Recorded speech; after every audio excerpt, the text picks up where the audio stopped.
Hello বন্ধুরা, দেখো রাত্রিবেলা বর বলল বর খাবে নাকি দুধ পাউরুটি, বর শাশুড়ি দুজনে।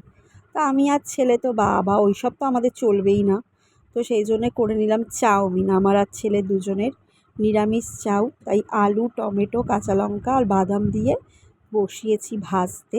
তো তেলটা দেখছো যে একটু বেশি, ওই তেলটা আমি আসলে ভেজে নেওয়ার পরে তেলটা তুলে রাখবো।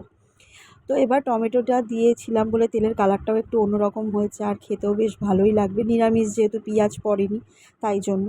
ছোটোবেলায় এই চাউমিনটা কিন্তু আমার মা আমাকে খুবই বানিয়ে দিত। এই যে তেলটা সরিয়ে রেখে দিলাম, কারণ আমার মা আমাকে যখন ছোটো ছিলাম তখন আমাকে প্রায় দিনই স্কুলে আমাকে বলতো চাউমিন নিয়ে যাবি, আর আমি বলতাম এক পায়ে রাজি, হ্যাঁ চাউ নিয়ে যাব। কারণ চাউমিনটা বন্ধুদের মধ্যে ভাগ করে যে খেতাম সেটার যে একটা আনন্দ, সেটা একটা আলাদাই ছিল। স্কুল লাইফ কেউ ভুলতে পারে না জীবনে, তাই না বলো? স্কুল লাইফের মজাই ছিল আলাদা। আর এই চাউমিনটা সত্যি অনেক স্মৃতি মনে করিয়ে দেয়। যখনই আমি চাউমিনটা বানাই আমার মায়ের কথা মনে পড়ে।